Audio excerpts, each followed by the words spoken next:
messieurs, bonsoir. Merci de votre présence et pardon pour les 600 personnes qui sont dans les grands salons de l'Hôtel de Ville et qui n'ont pu rentrer dans cet opéra qui est complet depuis plus de 3/4 d'heure. Amélie, quel succès, Madame la Présidente. Alors, vous savez, mesdames et messieurs, il faut toujours être attentif aux rentrées littéraires, car elles peuvent réserver des surprises. En 1992, le roman d'une jeune Belge, totalement inconnue, a fait beaucoup plus de bruit que le Goncourt et le Redodo réunis.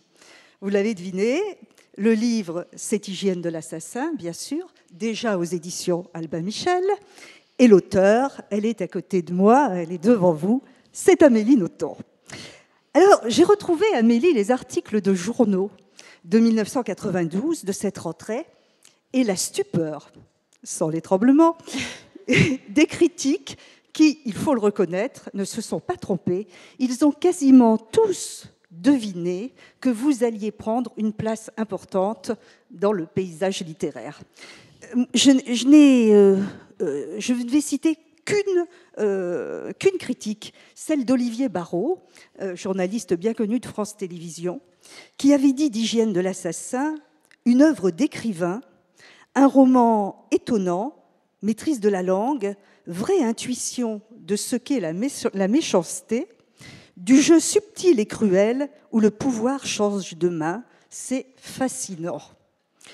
Alors, moi, je trouve que cette critique, nous en reparlerons tout à l'heure, pourrait en fait complètement s'appliquer à Barbe Bleue, votre 21e livre, celui que vous avez choisi de publier en cette année de rentrée littéraire où l'on fête vos 20 ans d'un incroyable, d'un fabuleux et d'un mérité succès.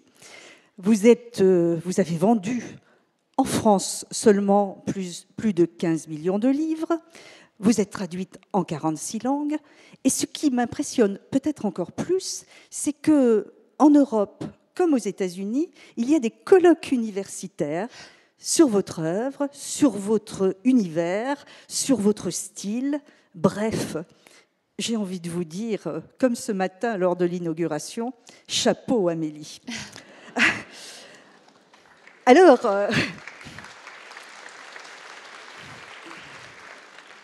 je sais que dans vos romans, vous aimez toujours introduire la dimension du conte. Mais pourquoi avoir choisi, en cette rentrée littéraire, en cette année anniversaire, de parler de celui de Perrault, Barbe Bleue? Vous aviez des comptes, COMPTES, à régler avec Barbe Bleue? J'avais des comptes à régler avec Barbe Bleue depuis très longtemps. Barbe Bleue a toujours été mon conte préféré. Depuis l'âge de 3 ans où ma mère me l'avait raconté, j'avais trouvé que cette histoire de clés qui ensanglantaient, qu'on ne parvenait pas à laver, et de ce rat ne vois-tu rien venir, tout ça, c'était magnifique. Puis il était question de secret. C'est le seul conte où il soit vraiment question de secret, qui présente le secret comme une valeur. Et ça m'avait ravie. À l'âge de 13 ans, j'ai lu le conte de Perrault pour la première fois, et là, je l'ai vécu différemment. C'est-à-dire que c'était toujours mon conte préféré, mais tout à coup, ça ne m'allait plus du tout parce que je ne comprenais pas pourquoi on nous présentait Barbe Bleue comme un monstre alors que je trouvais qu'il avait parfaitement raison de tuer ces bonnes femmes qui venaient liquider son secret. J'ai des le secret permet tout, en fait. À l'époque, à 13 ans, je trouvais qu'on avait le droit de tuer quelqu'un qui avait violé votre secret. Vous avez progressé depuis ? Disons que j'ai des positions moins radicales, peut-être. Ouf ! Voilà. Aujourd'hui, je serais plutôt pour recommander la répudiation dans ce cas-là. Oui, vous avez bien progressé. Oui. Donc, voilà. Et puis, déjà, première colère contre Perrault. Deuxième colère contre Perrault. Pourquoi est-ce que ces bonnes femmes sont toutes des cruches ? Pourquoi est-ce qu'elles tombent toutes dans le piège ? Et pourquoi est-ce qu'une fois qu'elles sont tombées dans le piège, elles ne sont même pas capables de se défendre toutes seules ? Pourquoi il faut que ce soit le frère, toujours un homme, qui vient les sauver ?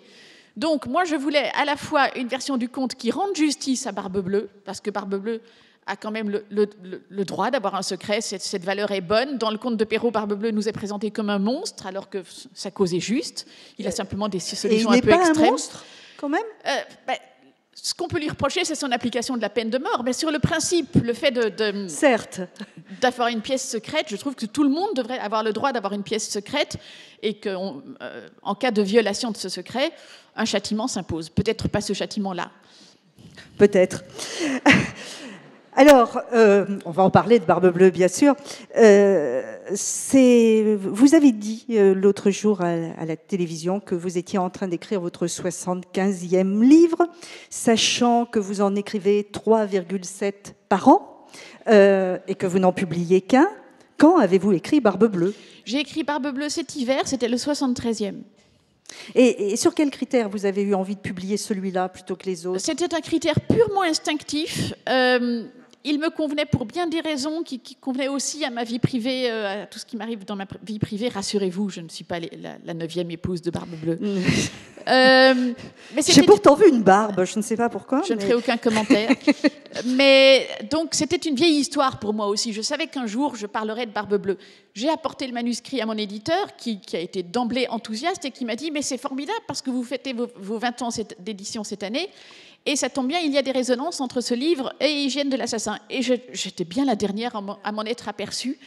Cela dit, c'est vrai qu'il y a une résonance avec Hygiène de l'assassin, mais il y en a aussi avec beaucoup d'autres de mes livres, comme Cosmétique de l'ennemi, comme Mercure, comme... Mais particulièrement avec celui-là. Et d'ailleurs, on aurait pu l'appeler aussi Hygiène de l'assassin. D'une façon générale, tous mes livres pourraient s'appeler Hygiène de l'assassin, parce qu'il y a toujours des assassins qui sont toujours très propres. Cela dit, bon, il y a aussi d'autres détails. On peut observer quand même une différence de traitement total des cadavres entre Hygiène de l'assassin et Barbe Bleue. Barbe Bleue garde une trace de toutes ses victimes, tandis que... puis c'est un esthète. C'est un esthète. Votre prix Nobel de littérature... Oui, et puis ici, mon assassin est quand même très distingué. Dans le cas d'Hygiène de l'assassin, il n'était pas très distingué. Donc on a le droit de tuer dans l'élégance, en fait, finalement. Disons qu'on peut constater que je tue quand même plus élégamment qu'il y a 20 ans. C'est une progression, hein. Il n'y a pas que l'écriture qui a évolué. Alors, votre Barbe Bleue, c'est vrai que vous l'avez vraiment, c'est le mot à la mode, mais revisité. Oui.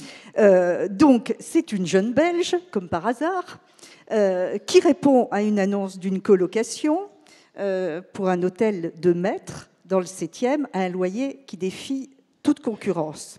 Elle trouve une quinzaine de femmes dans l'antichambre en train d'attendre. Elle est choisie. Elle apprend en même temps par ces femmes que les 8 précédentes colocataires ont disparu. Alors, premièrement, est-ce que c'est un côté autobiographique de votre œuvre? Avez-vous connu la colocation?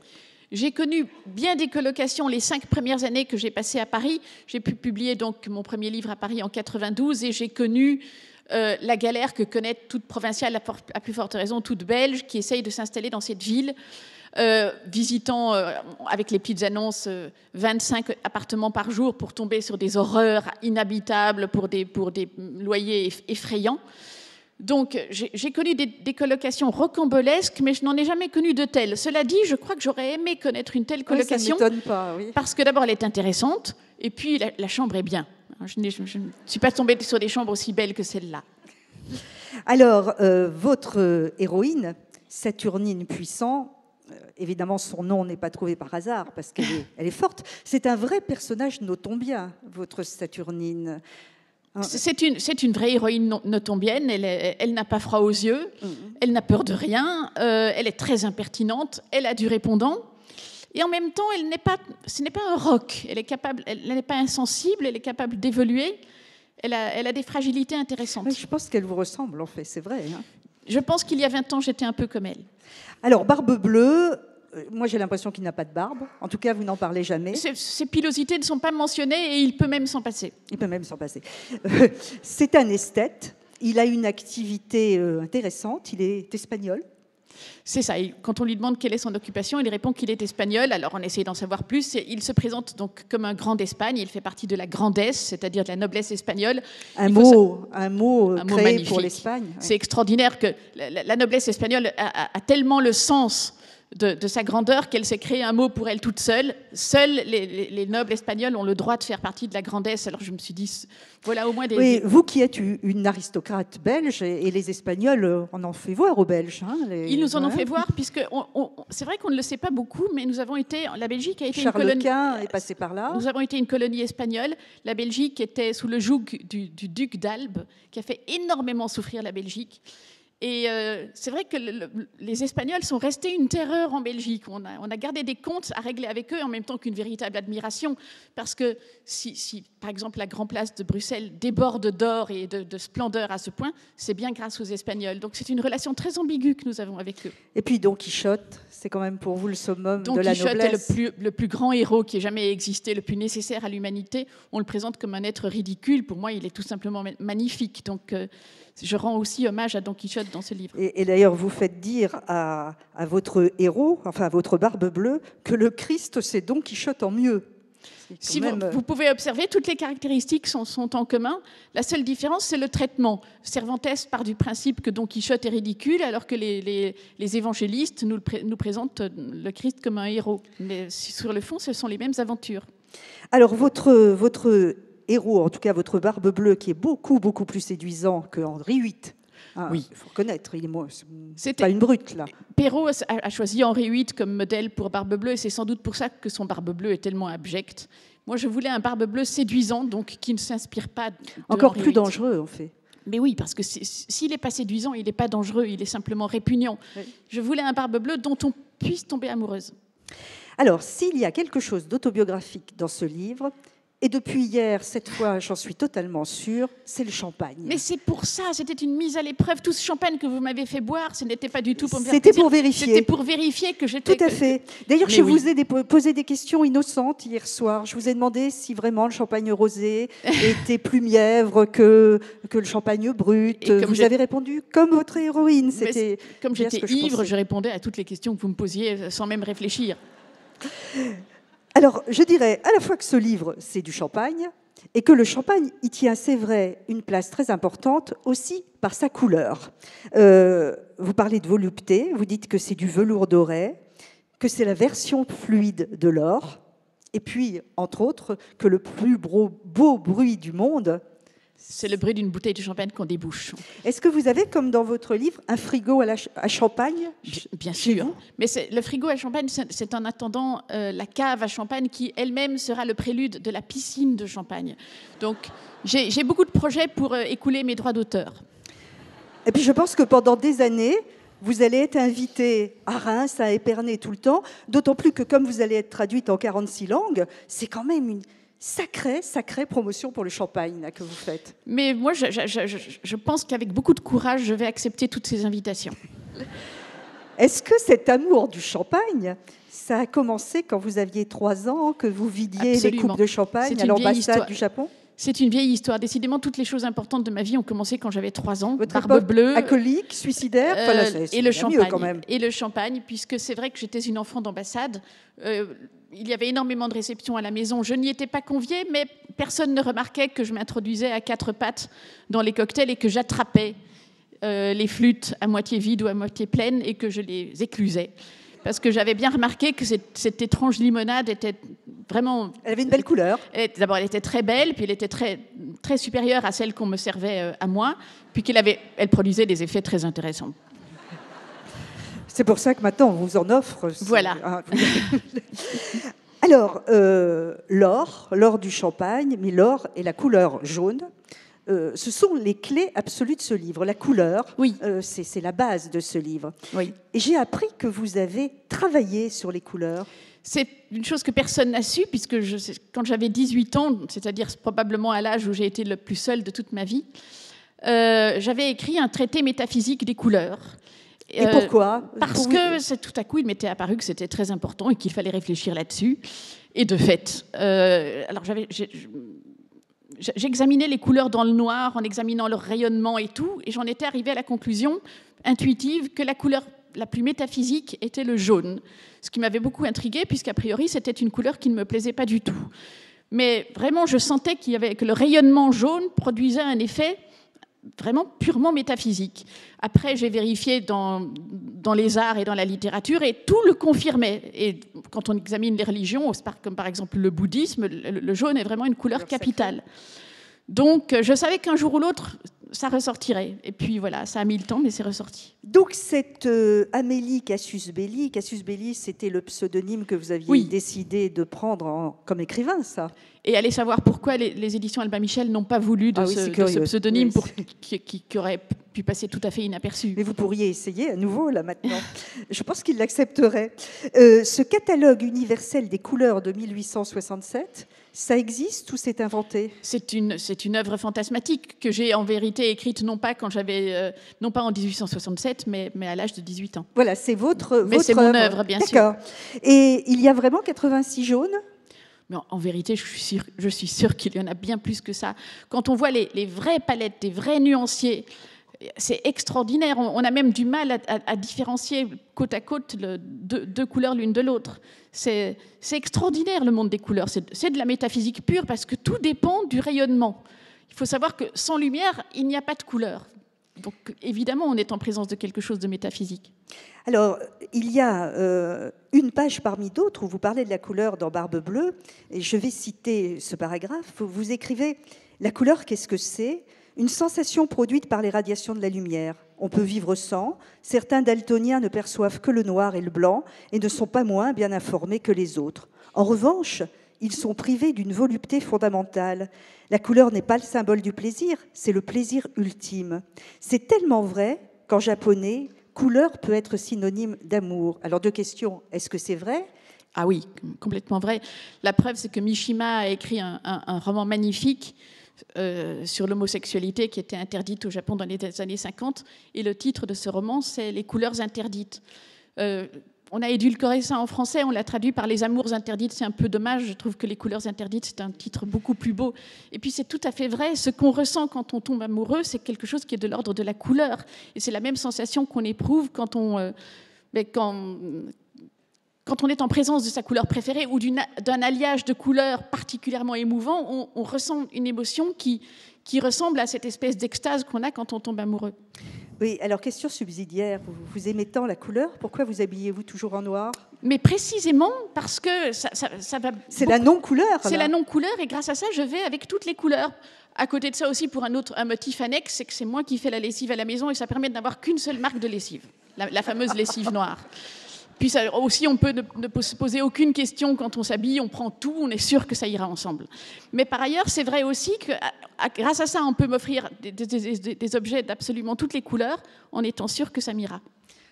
Effectivement, on vous offre des objets de toutes les couleurs et de toutes les dimensions aussi. Oui, je vois à quoi... Et ça me conduit aux pneus. Aux pneus, bien sûr. Ah oui, parce que j'ai découvert... S'il vous plaît, ne m'offrez plus de pneus. C'est gentil, mais je ne sais plus quoi faire de tous ces pneus. Pneus étant le mot préféré d'Amélie, une de ses lectrices lui en a offert un l'autre jour sur les Champs-Élysées. Sur les Champs-Élysées. Donc je me suis retrouvée sur les Champs-Élysées avec un pneu. Et c'est là que je me suis rendu compte que ça pesait lourd, un pneu, d'autant plus que je n'avais pas reçu... Je pense que votre attaché de presse aussi a dû se rendre compte. Oui. Parce que... Donc le cadeau était extrêmement spirituel, ça m'a réellement fait plaisir, ça prouvait une connaissance profonde de mon œuvre. Cela dit, bon, maintenant que les choses sont dites et que tout le monde sait ma passion pour le mot pneu, j'ai bien dit le mot pneu et pas la chose pneu, je pense qu'on peut ne plus m'offrir de pneus. Alors, comme tous vos romans, il faut évidemment que l'on ne déflore pas la fin. Oui. Ce qu'on peut dire, c'est que c'est un dialogue brillant, un dialogue couleur d'or, effectivement, mais où la mort plane. Un dialogue très fort. Et en fait, vous êtes évidemment un écrivain de grand talent. Vous êtes une dialoguiste aussi, exceptionnelle. Et c'est à travers tous vos dialogues que vous faites progresser vos idées. Vous avez besoin de cette confrontation, j'ai l'impression, pour écrire et... Rien ne m'est plus naturel que d'écrire du dialogue parce que c'est ce qui reproduit le plus mon flux mental. J'ai, comme tout le monde, quelque chose qui n'est pas... C'est votre ennemi intérieur, en fait. C'est ça. Dans ma tête, il y a beaucoup de gens. Et ces gens, généralement, ne s'entendent pas. Donc, ce qui me tient lieu de penser, ce qui me tient lieu de flux mental, prend toujours la forme d'un dialogue entre au moins deux personnes. Donc, écrire du dialogue est pour moi quelque chose de très naturel puisque ça reproduit mon flux mental. Pour autant, il faut que ce soit un petit peu plus construit que l'espèce de vrombissement intérieur qui est dans ma tête. Et depuis le temps que j'écris du dialogue, c'est-à-dire depuis vraiment longtemps, je me suis rendu compte que le bon chiffre pour créer les répliques, c'est le chiffre 4. Il faut prévoir ces répliques, 4 répliques par 4 répliques. Si on prévoit moins de répliques à l'avance, ça donne uniquement du bavardage. Si on prévoit plus de répliques à l'avance, alors ça n'a plus aucun rapport avec le réel, ça devient vraiment des constructions mentales. Donc, chaque fois que je crée une réplique, je dois prévoir les 4 répliques suivantes. Ah oui, donc il y a une construction dans Bien votre sûr. écriture très précise. C'est aussi pour ça que j'écris assez vite, c'est parce qu'il ne faut pas perdre le fil. Et comme je ne fais jamais de brouillon et que je ne prends jamais de notes, il faut que je reste... Quand je m'interromps et que j'écris du dialogue, il faut bien à un moment s'interrompre parce qu'on n'en peut plus, parce qu'on doit aller aux éditions Albin Michel, puis rencontrer Françoise Rossineau. Et oui, il faut bien. Donc à ce moment-là, je me dis, bon, je retiens par cœur la réplique suivante.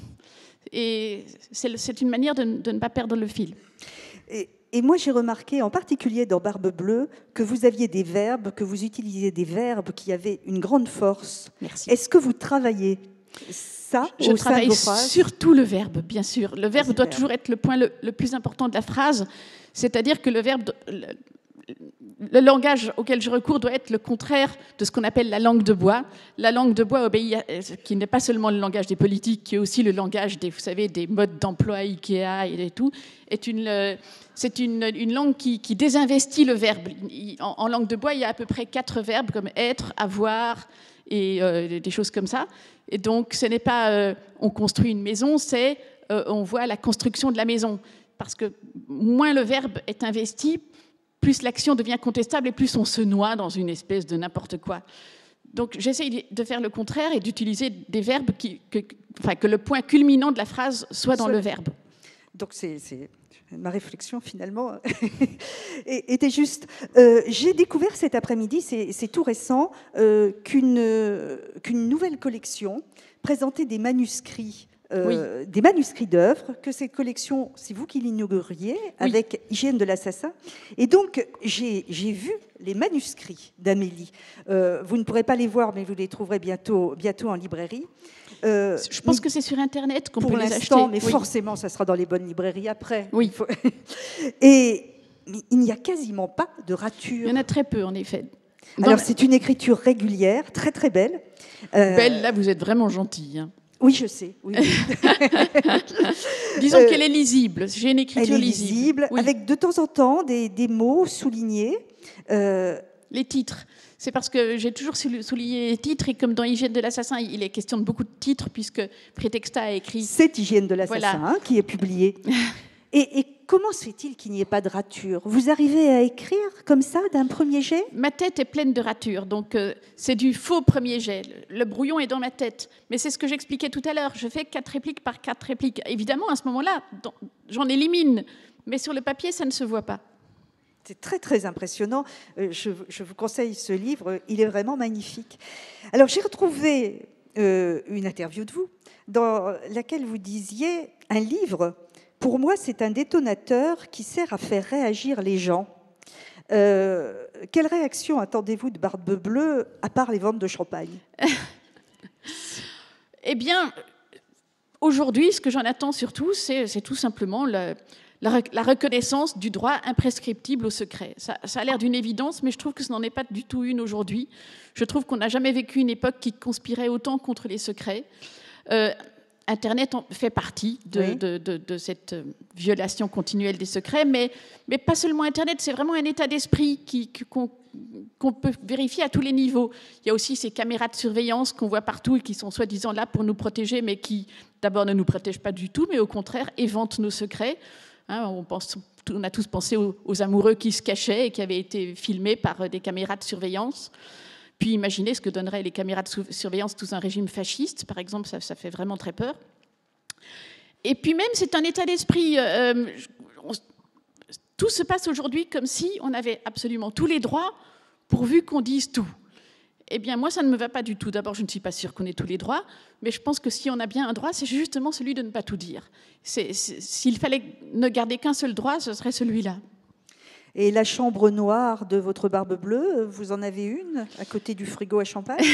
J'ai une chambre noire métaphorique, dans mais votre tête. C'est déjà pas mal d'avoir une chambre noire métaphorique. Et je suis persuadée que nous en avons tous une. Je ne peux pas concevoir qu'on atteigne l'âge adulte, mais même pas l'adolescence, sans posséder cette chambre noire métaphorique. Et c'est ce qui fait de nous des êtres attachants. Imaginez que nous soyons parfaitement transparents, que nous n'ayons plus la moindre zone d'ombre. Nous serions vraiment des créatures monstrueuses.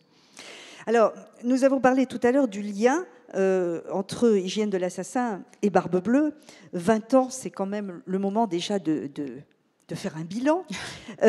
Vous vous souvenez du moment où vous avez décidé, parmi tous vos manuscrits, de publier Hygiène de l'assassin? Je me souviens très bien du moment où j'ai voulu tenter l'aventure, parce que malheureusement, ça ne dépendait pas de mon bon vouloir. Je me souviens que au moment même où j'écrivais Hygiène de l'assassin, pour la première fois de ma vie, j'étais fière. Je me disais, là, j'écris quelque chose dont je suis fière, je voudrais le montrer. Quand je l'ai fini, j'étais toujours fière, je voulais toujours le montrer. Je l'ai fait lire à ma sœur, puisqu'à l'époque, je vivais avec ma sœur qui lisait tout ce que j'écrivais. Et sa réaction, ma sœur n'a jamais dit grand-chose, mais elle a eu un silence qui était élogieux. Et cela m'a confortée dans ma décision. Et je voulais, comme tout écrivain belge, comme tout apprenti belge, je voulais être publié en France. En France, oui, pas en Belgique. Vous n'avez pas essayé. Je n'ai pas essayé en Belgique. Non que nous n'ayons pas de bons éditeurs en Belgique. Nous avons de très bons éditeurs en Belgique, mais il y a un vrai problème de distribution en Belgique. Les meilleurs distributeurs sont français. C'est terrible à dire, mais même pour quelqu'un qui vit en Belgique, il vaut mieux être publié en France pour trouver son manuscrit. Son roman dans des librairies belges. Donc, vous voyez, oui. Tout simplement pour avoir des lecteurs, je pense qu'il vaut mieux être publié en France qu'en Belgique. C'est triste, mais c'est comme ça.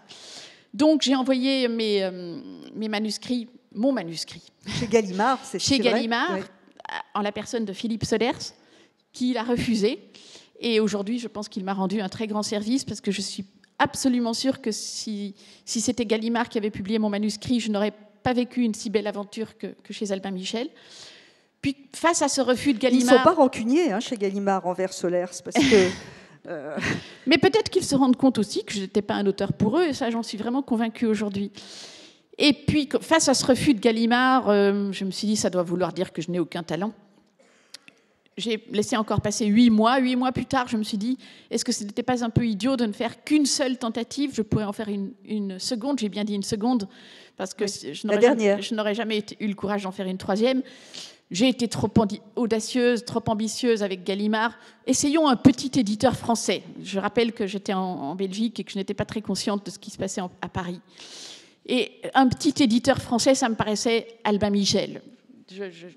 Donc j'ai envoyé... Il a beaucoup grandi avec vous aussi. Donc j'ai envoyé mon manuscrit à ce tout petit éditeur parisien. Et le tout petit éditeur m'a téléphoné 3 semaines plus tard, en la personne du grand patron, qui me disait j'ai trouvé votre manuscrit extrêmement brillant, est-ce que vous m'autorisez à le publier? Ça a été un des plus grands moments de ma vie.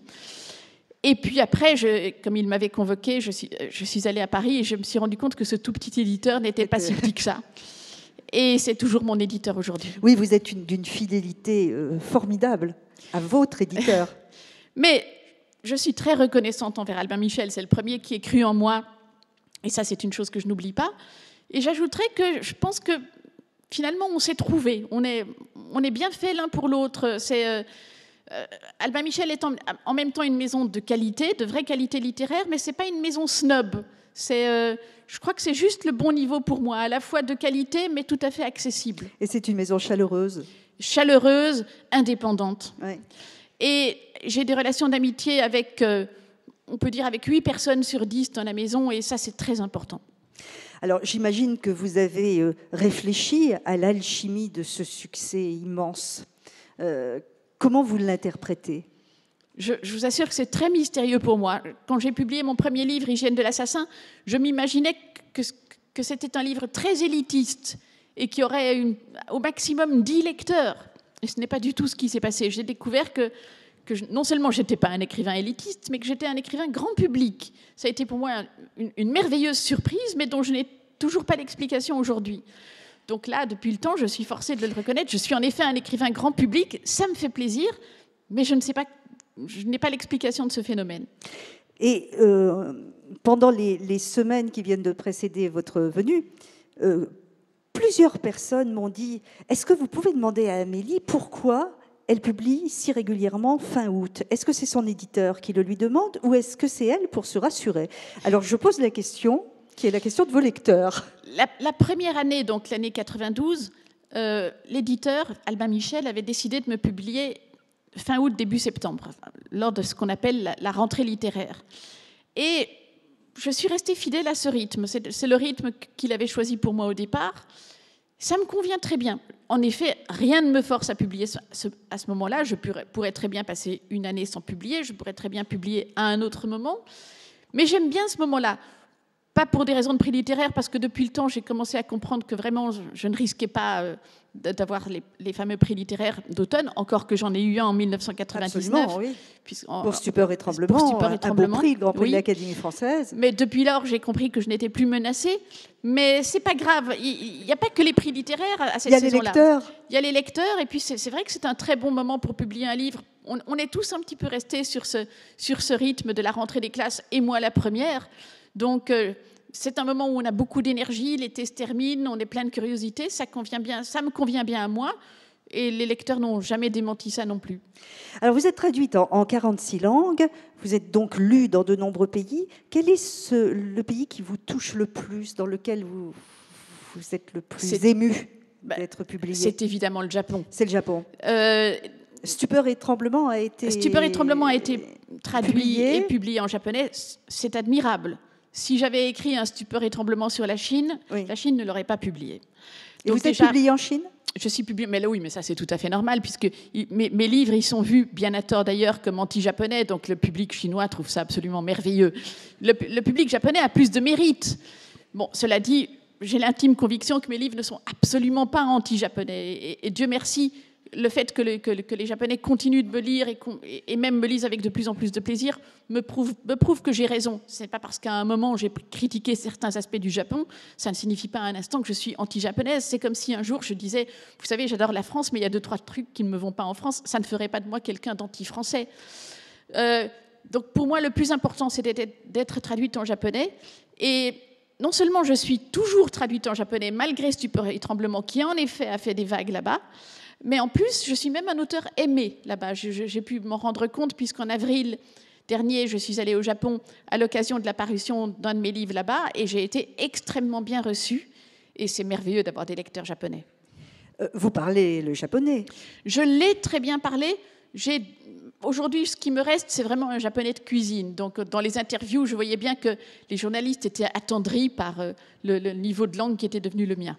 Oui, vous n'avez pas essayé de lire un de vos livres, par exemple, en japonais, parce que la traduction de votre livre, il faut vraiment faire confiance à son traducteur. Quand on voit les références classiques ou inventées que vous mettez, le style, je ne parle pas des prénoms, quelle confiance en la traduction? Je suis forcée de faire confiance. Vous n'avez jamais essayé de relire un de vos livres dans une autre langue? Mais la seule langue pour laquelle je puisse le faire, c'est l'anglais, puisque je n'ai jamais pu lire les idéogrammes japonais. J'ai toujours été au Japon dans la situation d'une analphabète. Je ne peux lire que 50 idéogrammes, c'est-à-dire rien du tout. Donc je suis forcée de faire confiance. Cela dit, d'après ce que j'ai pu comprendre, mes livres sont très bien traduits en japonais. Parce que j'ai beaucoup parlé avec ma traductrice, je me suis aperçue qu'elle était vraiment érudite et ingénieuse. Pour les autres langues, évidemment, je sais que, comme je n'ai rien pu vérifier, je sais qu'il y a des contresens extraordinaires dans certaines traductions. On parlait du chinois tout à l'heure. Je pense que les Chinois, d'ailleurs, l'ont fait exprès de faire des traductions extraordinaires. Bon, par exemple, dans Stupeur et Tremblement, il y a cette phrase « Toutes les Japonaises ne sont pas belles ». En chinois, ça donne telle phrase chinoise qui veut dire « Aucune Japonaise n'est belle ». C'est un sens extrêmement différent. Évidemment, tout ceci participe beaucoup à mon succès chinois. L'acte d'écrire pour vous, 20 ans après, reste toujours une cérémonie. La cérémonie n'a absolument pas changé. Chaque matin, quand je me réveille à la même heure, c'est toujours à la fois aussi dur et aussi exaltant. Et ça demande le même acte de foi, la même ferveur. C'est toujours... Le même thé, toujours? Le même thé. Et je vous assure que ce thé est très mauvais. Moi qui adore le thé que je bois le matin pour écrire, c'est vraiment pas un thé de plaisir, c'est un thé trop fort, très agressif, que je bois vraiment pour me faire exploser la tête. Donc ne serait-ce que pour ça, il ne faut pas croire que j'ai la belle vie. Boire un demi-litre de ça tous les matins, heureusement je compense le soir par le champagne. Par le champagne, oui. Voilà, pour diluer tout ça. Et finalement, vous commencez très tôt dans la journée. C'est vrai. J'ai remarqué que vous n'attendiez pas le soir. Donc... C'est un peu de votre faute, Françoise. Est-ce que vous avez la sensation que votre écriture a changé au fil des livres? Mais il faut quand même l'espérer, parce que ça fait maintenant plus de 20 ans que j'écris, et je suis en train d'écrire mon 75e manuscrit. Avoir tant écrit depuis si longtemps, sans que mon écriture ait le moins du monde changé, ce serait vraiment intellectuellement inquiétant. Alors, j'ai lu, encore une fois, dans une interview, que finalement, l'écriture, chez vous, était venue presque par défaut, parce que, pour vous, les mots étaient rudimentaires par rapport à la musique, et que la musique était au-delà de tout. Oui. Oui, c'est vrai. Vous n'avez jamais appris la musique? Vous êtes musicien? Je ne suis pas musicienne du tout. Je viens d'une famille où personne ne sait ce que c'est que la musique. Donc j'ai écouté de la musique, mais comme tout le monde, et en vrai analphabète. Mais c'est toujours ce qui m'a fait le plus d'effet. Et je sais que si j'avais pu choisir mon talent et ma culture, j'aurais choisi la musique. Mais c'est arrivé trop tard. Enfin, de toute façon, je suis sûre que je n'ai pas l'ombre d'un talent musical, donc ce n'est certainement pas une perte pour la musique. Mais ce que je sais... Pourriez essayer quand même. C'est un peu tard, hein, quand même. Oh, pas forcément. J'ai cru comprendre quand même que les vrais talents musicaux se révélaient beaucoup plus tôt. En littérature, on garde de l'espoir jusque très tard. Regardez, Daniel Defoe a publié Robinson Crusoe à presque 60 ans. Et il n'avait rien publié auparavant. Donc, mais en musique, c'est pas vrai. Regardez, tous les grands musiciens ont commencé très jeunes, ont eu du succès très jeunes. Donc, pour moi, je crois que ce sera dans une autre vie. Par ailleurs, je sais qu'en écrivant, ce que je fais, c'est quand même ma musique à moi. Bon, bien sûr, c'est de la musique au rabais, c'est de la toute petite musique, mais c'est mon son. Il y a une vraie musique dans vos phrases. Oui. Je vous remercie. Mais je sais que c'est ce que j'essaye de faire. J'essaye de créer mon son. Alors, ça n'a évidemment rien à voir avec de la grande musique, mais je l'entends, mon son, quand j'écris, et c'est très important pour moi. Alors, est-ce que vous lisez à voix haute vos textes ? Non, parce que j'ai horreur de ma voix, et c'est d'ailleurs très pénible pour moi de l'entendre là avec le micro, enfin bon, bref. Mais je préfère ma voix intérieure. Quand je lis mes textes dans ma tête, c'est avec une toute autre voix. C'est une voix d'ailleurs que vous auriez bien du mal à imaginer. Et ça résonne beaucoup mieux quand je les lis dans ma tête. Lorsque je vous avais reçu en 2007, je me souviens que le matin, dans le train, vous aviez commencé un manuscrit. Et vous m'aviez dit, je crois que j'en ai écrit le quart aujourd'hui, vous étiez très enthousiaste, vous ne m'aviez évidemment pas dit le sujet. Et je me suis dit, est-ce que dans les 3,7, ça serait le manuscrit nancéen qui aurait été publié? Je suis vous nous avez navrée de vous le oublié. dire, je n'en ai aucune idée. Vous avez écrit ce matin? J'ai écrit ce matin, bien sûr. Mais quant à vous dire, si celui que j'ai commencé avec vous dans ce train en 2007, je ne peux pas vous le dire. Mais je vais Donc réfléchir sur la question. On continuera à espérer d'avoir été le livre de la rentrée littéraire 2008. Ça pouvait être le fait du prince. C'est pas du tout impossible que ça ait été le fait du prince, mais a priori, je ne me souviens pas. Et là, vous êtes toujours dans votre 75e manuscrit? Je suis encore dans le 75e, oui, qui m'occupe beaucoup. Alors, il y a évidemment dans tous vos romans les prénoms. Oui. Est-ce que vous pensez que le choix d'un prénom influence une vie? Mais bien sûr, nous le savons tous.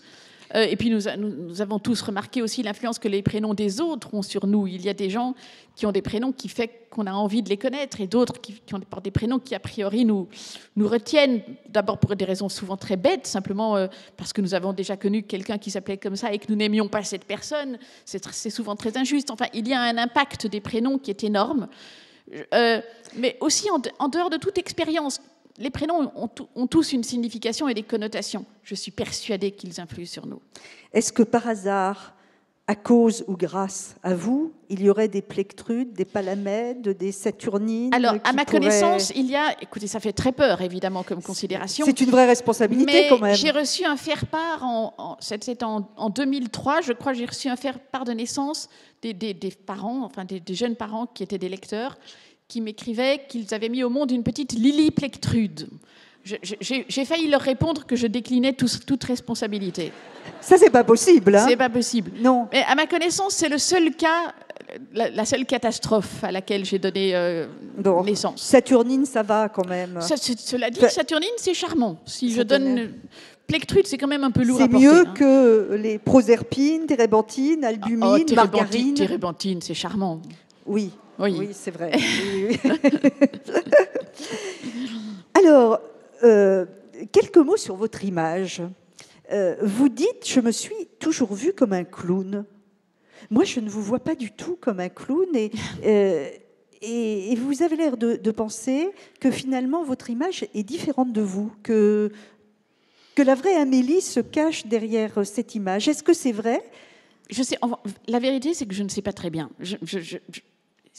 Il m'est extrêmement difficile d'imaginer quelle image les gens peuvent bien avoir de moi. Je sais à peine quelle image j'ai, moi, de moi.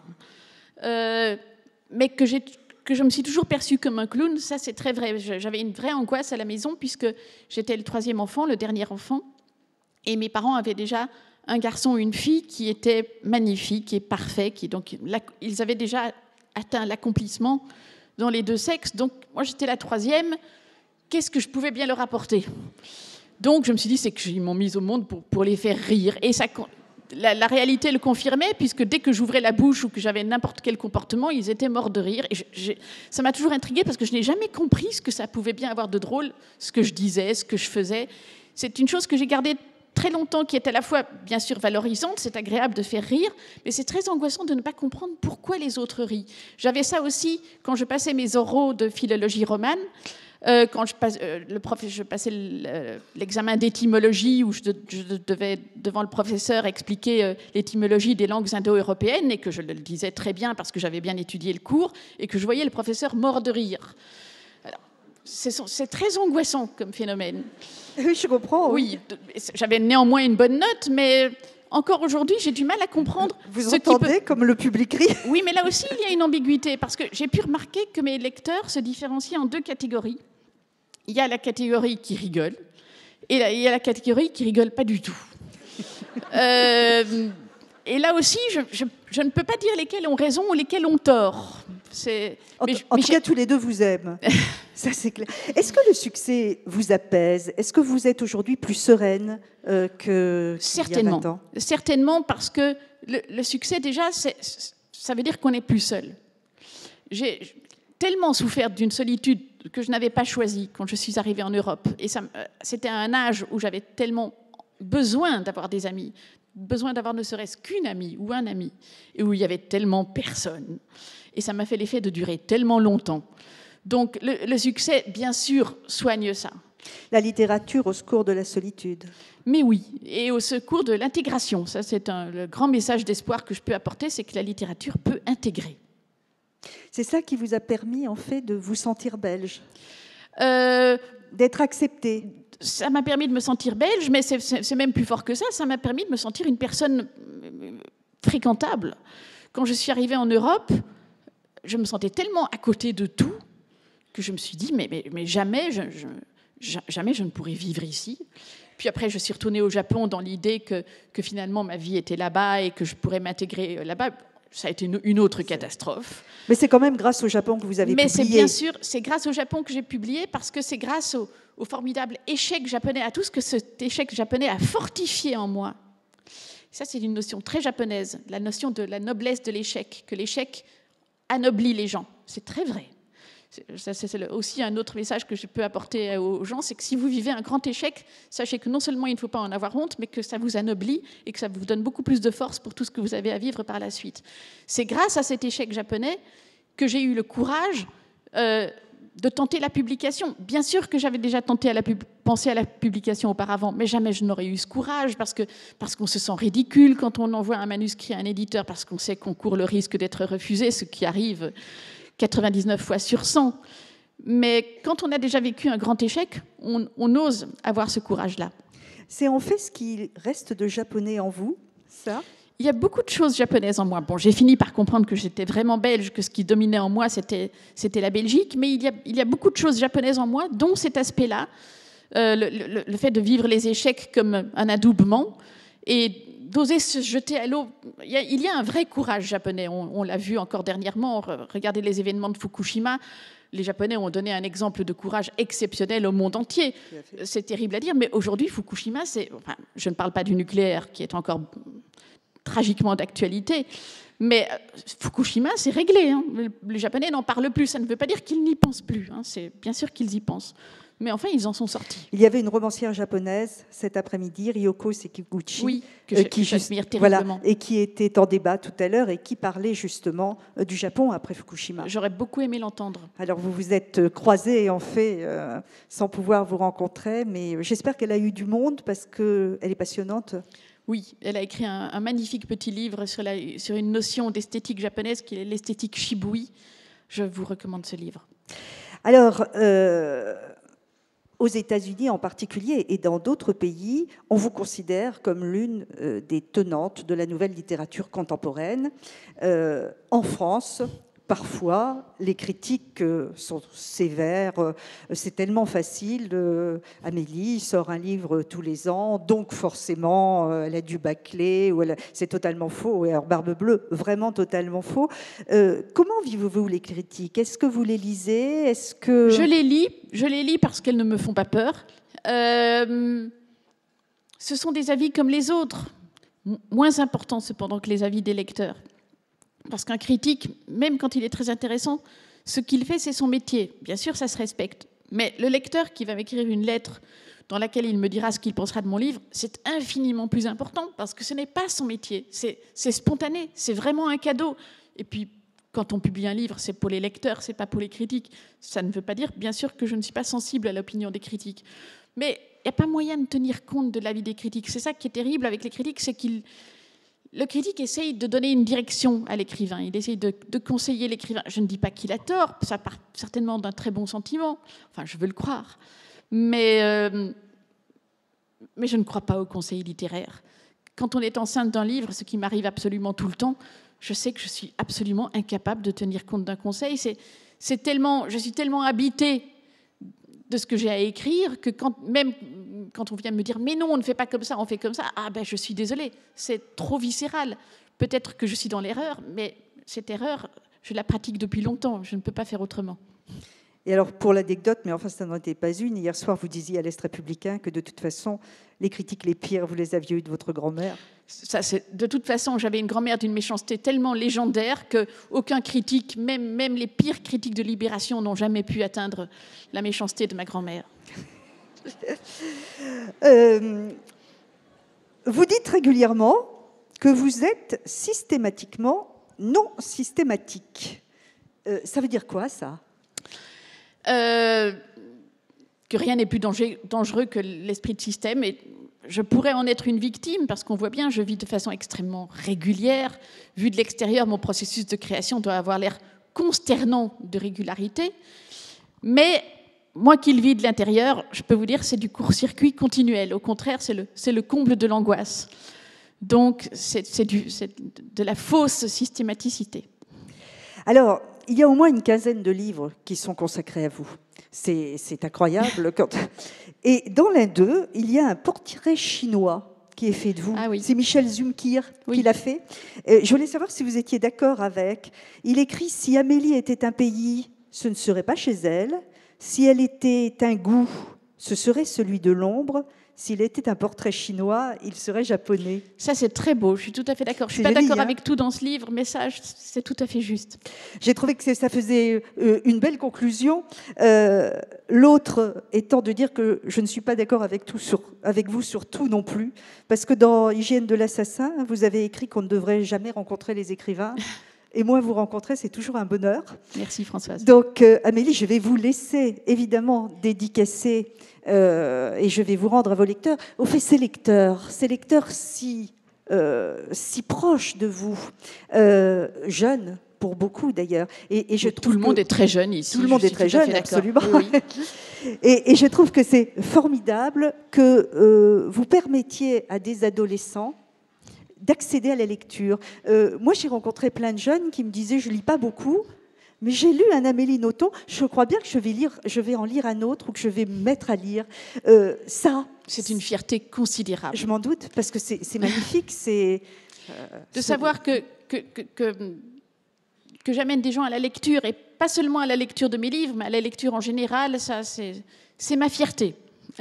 Alors, Barbe Bleue, je vous le conseille bien sûr, c'est du grand Nothomb. Il y a des duels de haute volée, c'est un véritable art du roman. Amélie va aller dédicacer, elle dédicacera jusqu'à 8h moins le quart, parce que demain elle est à l'étranger, donc j'ai promis de la remettre dans son TGV, dans le dernier TGV, et nous avons arrêté toutes les deux une solution, si jamais il y a encore des personnes qui ont des livres à dédicacer, Alors la semaine prochaine, je les porterai chez Albin Michel. Albin Michel, là où est son bureau, Amélie finira de dédicacer et vous pourrez aller reprendre vos livres ensuite au hall du livre. Voilà, alors, quelques petites informations avant de libérer Amélie. Vous avez, je pense, toutes et toutes le programme du livre sur la place. Je vous rappelle les 3 grandes lectures qui arrivent demain soir ici à 19h30. Anouk Aimée, Elsa Zilberstein, Philippe Claudel, autour de parfums. Une autre très belle lecture en introduction du son et lumière ce week-end, c'est le dernier week-end du son et lumière. L'automne arrive. Donc, si vous voulez venir voir le son et lumière et avant aller à 21h30 à l'Hôtel de Ville, il y a une magnifique lecture des lettres, des plus belles lettres de femmes qu'a réuni Laura Adler par Judith Magre. C'est très beau, donc je vous le conseille, 21h30 demain soir à l'Hôtel de Ville. La 3e lecture étant au moment où le chapiteau fermera dimanche. Et ça fait tellement de mois que nous travaillons sur le livre sur la place que ça fait bizarre de se dire que dimanche, ça sera terminé. Donc à 18h, quand le chapiteau fermera, commencera à l'Opéra, ici toujours, la grande lecture de Jacques Weber, qui lira les plus grands textes de Flaubert. Super. Voilà. Donc, aux personnes qui ont envie d'assister au Masque et la Plume, vous savez qu'à partir de 20h, ici, auront lieu les enregistrements de 2 émissions du Masque et la Plume. Si vous souhaitez rester dans la salle, vous le pouvez. Sinon, vous pouvez revenir dans une demi-heure. Plus de 100 écrivains sont en débat pendant ces 3 jours. Nous avons 2 annulations. La première, j'ai eu tout à l'heure Jean-Marie Pelt, qui ne peut pas se lever. Il a une sciatique paralysante et il est vraiment très mal et très désolé, mais il ne peut pas monter dans une voiture. Donc, le débat dimanche à 16h30 à l'Hôtel de Ville est annulé. Et le deuxième débat, c'est Jean-Louis Servan-Schreiber, qui a un problème d'emploi du temps important et qui est forcé de décaler sa venue à Nancy. Il vous en reste 98. Donc j'espère que vous profiterez de ces débats et de ce week-end littéraire à Nancy. Amélie, avant de vous laisser aller dédicacer, et extrêmement vite, EDF tout au long de l'année m'aide à faire ces rencontres. Ils ont une école de la 2e chance. Les jeunes sont tout prêts à monter pour faire une photo avec vous. Donc, ça durera 1 minute. Amélie vous rejoint pour dédicacer. Et la dernière information, c'est que la prochaine rencontre du livre sur la place, c'est le lundi 3 décembre. Et je rencontrerai, il est là demain, mais je le rencontrerai beaucoup plus longuement. Demain, c'est un débat avec Mathias Sénard. Là, ça sera un entretien à l'Opéra. Amine Malouf, qui est maintenant à l'Académie française. Très, très bel écrivain. Amélie, Madame la Présidente, merci beaucoup. Merci d'être venue à Nancy et merci de votre affection. Allez-y. Les jeunes de la 2e chance d'EDF.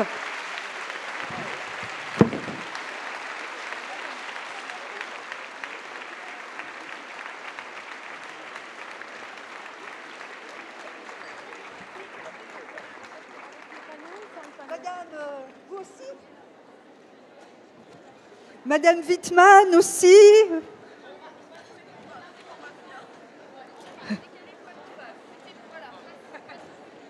Tout le monde est là. Je pousse le fauteuil.